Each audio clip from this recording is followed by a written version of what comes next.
Bonjour et bienvenue sur Nethermix Tutoriel. Aujourd'hui, nous allons installer Parallel Desktop pour Mac.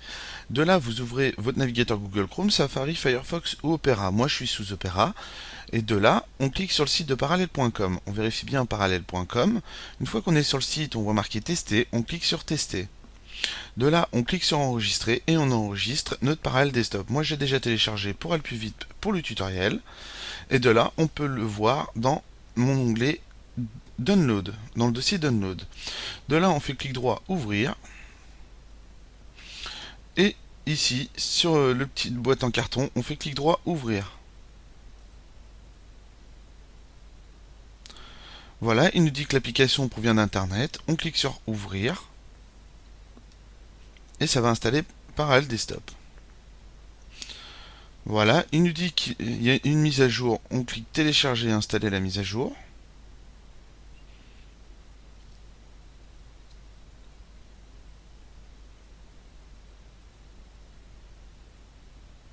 Et de là, je vous dis à tout de suite après le téléchargement de Parallel Desktops.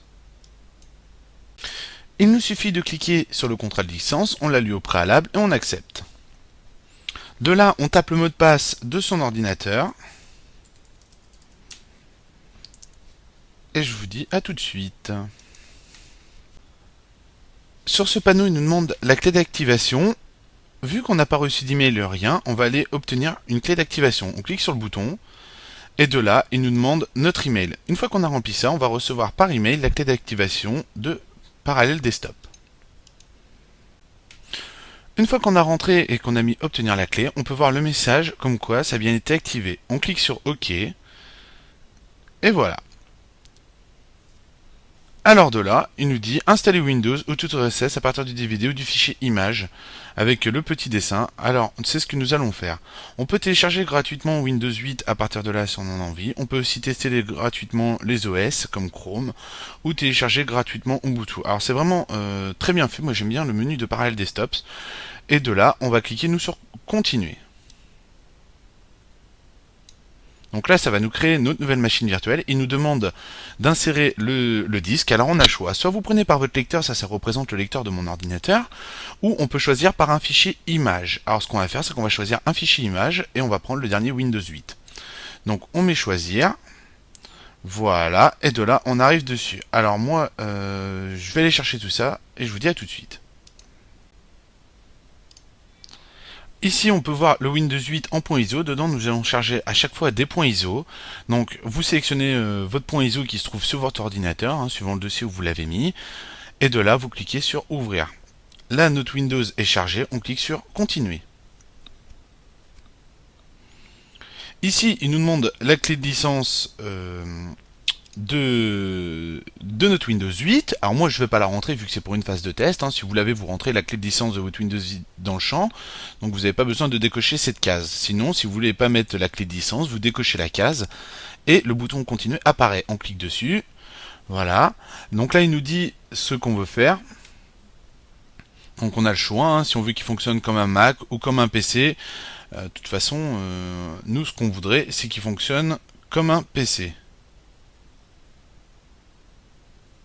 Donc on va pouvoir glisser, déposer les objets entre notre Mac ou ainsi de suite. Après on pourrait essayer comme un Mac. Alors nous on va mettre comme un PC et on va cliquer sur continuer. Voilà, il va installer Windows 8 directement dedans. On pourrait partager avec d'autres utilisateurs de notre Mac si on avait plusieurs utilisateurs sur notre machine. Et on clique sur continuer. Donc la machine virtuelle est en train de se créer. Donc là il nous dit que la clé expire. On clique sur plus tard. Et voilà notre Windows 8 qui est en cours de lancement.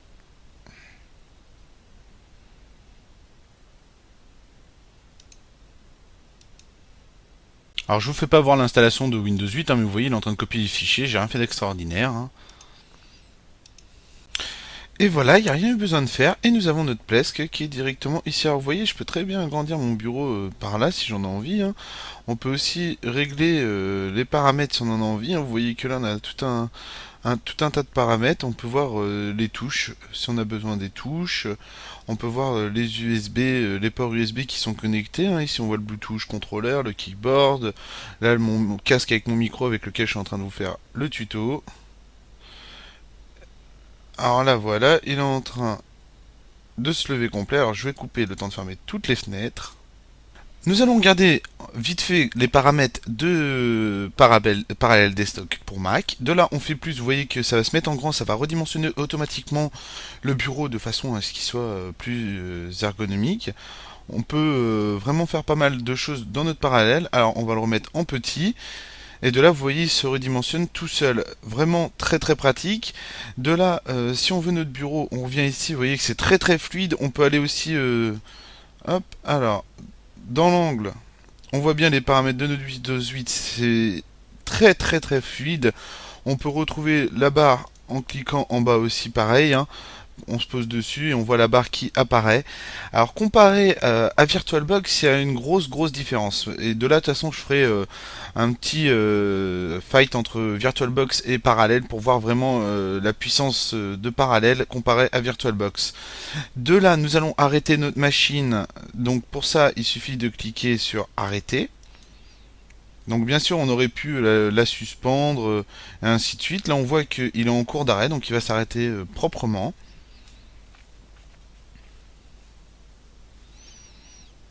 Alors, faut le laisser faire, voilà. Et de là, il va remettre à l'écran principal de Windows pour charger notre future machine.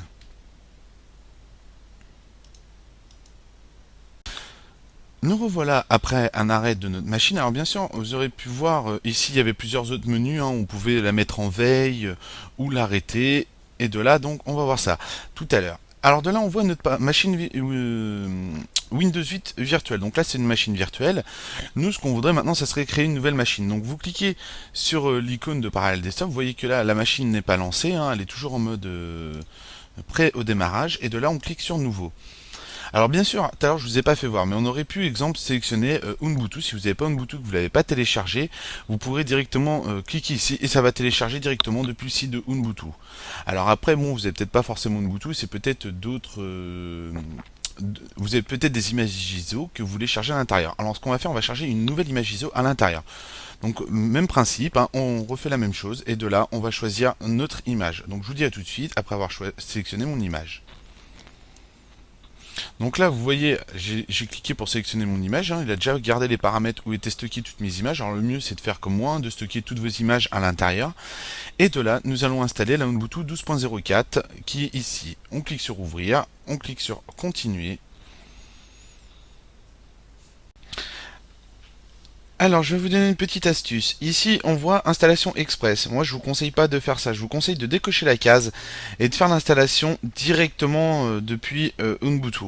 Parce que, alors, des fois, il peut y avoir des problèmes. Je sais que moi, j'ai eu un petit problème avec justement en installation express, ça ne marchait pas. Alors, je vous conseille de décocher l'installation express et de cliquer sur continuer. Et de là, on installe la machine Ubuntu. Donc vous suivez tous les le procédé d'installation de la machine Ubuntu, plus tard, voilà, et de là ça va vous créer votre machine virtuelle Ubuntu. Donc ici il va falloir passer à l'intérieur de notre Ubuntu. Donc là vous voyez que là ma souris est plus active, hein. Donc CTRL ALT pour pouvoir ressortir. Donc je suis à l'intérieur, là je veux ressortir ma souris pour revenir sur mon Mac, CTRL ALT. Donc très simple d'utilisation, autrement on se remet à l'intérieur et de là on descend avec les petites flèches, on fait entrer, ici installer Ubuntu et on fait installer. Et de là pour ressortir bien sûr vous cliquez CTRL ALT pour ressortir votre flèche de votre Mac. Et notre Parallel Desktop s'installe. Alors moi je vais pas vous l'installer mais vous avez compris la suite, hein. Si vous avez des problèmes avec l'installation d'Ubuntu, demandez, je vous ferai un tutoriel spécial. Mais autrement il n'y a pas de problème, ça se fait tout seul, sans souci. Bah d'ailleurs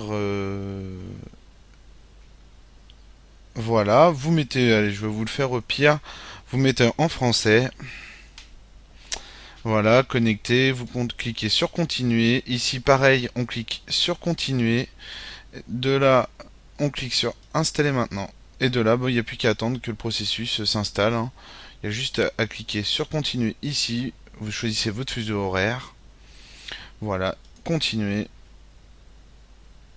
Et là, alors excusez-moi. Alors ici, là vous tapez le nom de votre ordinateur.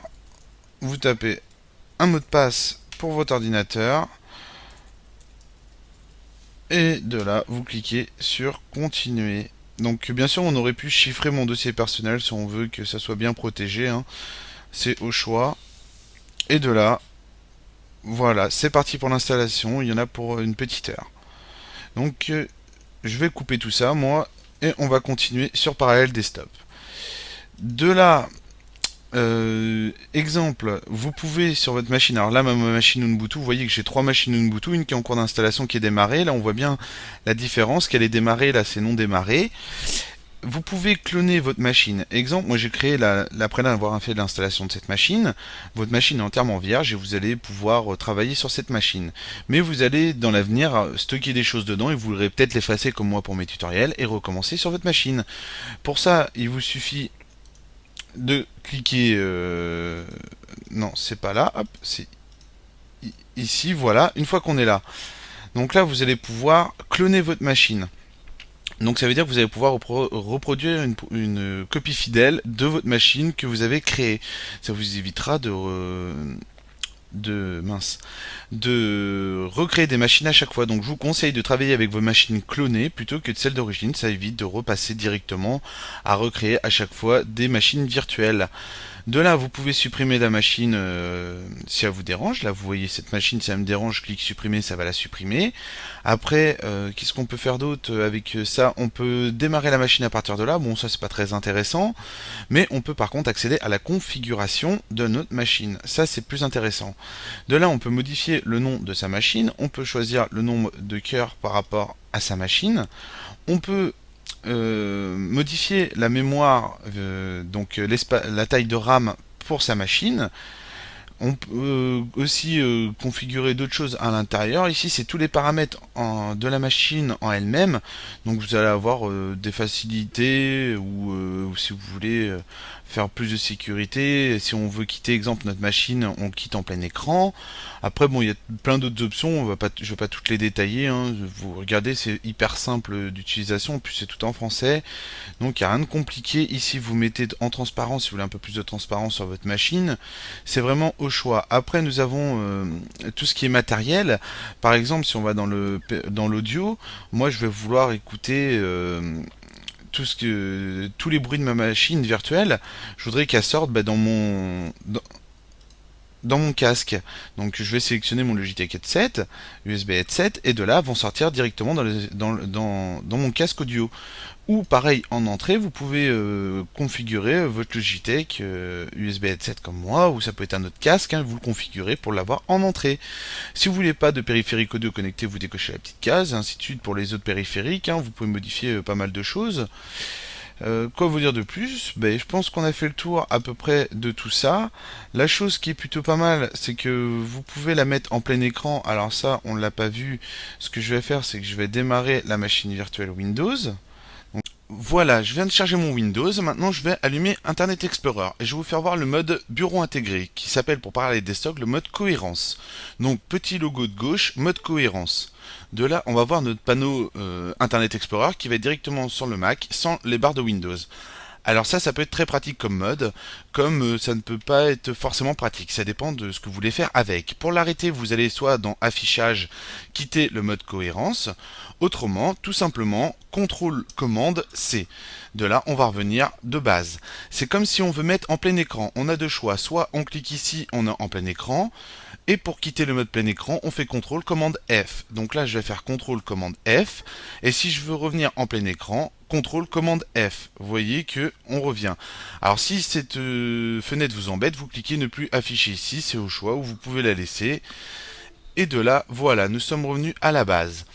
De là, nous allons voir aussi une autre option intéressante de Parallel Desktop. Là, vous voyez que j'ai un fichier TXT qui est sur mon bureau, du moins un point RTF, et on va l'envoyer dans la machine virtuelle. Là, c'est directement dans la machine virtuelle, donc c'est très pratique. Si je le supprime de mon bureau Mac, je vais pouvoir le garder toujours dans ma machine virtuelle. Alors à sauvegarder mon fichier, pareil, si je le redécale, ici, voilà, vous voyez bien mon petit RTF qui vient de se remettre ici. Vous pouvez faire ça pour des MP3, des vidéos et plein d'autres choses. Nous allons voir une autre fonctionnalité de Parallel Desktop. Pour ça, vous pouvez voir ici, alors ce que je vais vous faire, vous avez l'icône dans votre dock et de là vous faites liste des machines. vous pouvez voir que j'ai une machine Mac et une machine Windows. Elles sont pas démarrées pour l'instant. Et là, vous pouvez voir un petit dossier Windows Application 8. Alors, il y a une intégration parfaite de Windows grâce à Parallel Desktop. Si je clique dessus, je vais pouvoir avoir accès directement à toutes mes applications Windows. Par exemple, je vais ouvrir Jeux. Je clique dessus. Alors voilà, s'il n'y avait plus la version d'évaluation, c'est irait tout seul. Et là, on voit directement que notre machine vient de se démarrer en passant par le petit dossier qui est ici. Et ça, c'est vraiment très très pratique. Si vous voulez interagir avec votre Mac et vos applications Windows, ça va y aller tout seul. Ici, ça a démarré directement ma machine Windows et on peut avoir la même chose par ici. Vous voyez un petit icône. Alors sur les autres, stations de travail comme VMware, VirtualBox, si vous installez le Windows 8, vous verrez pas ce genre de petit icône. Et ce petit icône, en fait, il vous permettra d'installer directement, comment dire, directement, du moins d'ouvrir directement vos applications Mac. Donc si je cliquais dessus, j'aurais eu accès à toute ma barre de Mac, à toutes les applications qui sont sur mon Mac. Et là, vous voyez ma machine qui est démarrée. Donc, on peut vraiment avoir une interaction entre Mac et Windows. En haut, vous pouvez voir, on peut quitter le mode cohérence si on en a envie. Si on en a envie, hein, on peut revenir en arrière. On peut régler notre machine à partir de là. Voilà, si je veux avoir les notifications, vous avez juste à cliquer ici. Vous allez pouvoir avoir accès aux icônes de notification. Et tout ça, en fait, ça correspond à ma machine. Là, vous voyez que là, elle me dit qu'elle est connectée.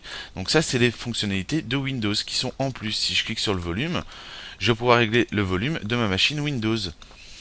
Donc c'est vraiment un mode qui est très intéressant, hein. On peut vraiment faire pas mal de choses avec ça. Et si je réouvre, exemple, une autre application par rapport à ici, on veut les paramètres du PC, on clique dessus et ça va nous ouvrir directement ça. Donc l'intégration est parfaite.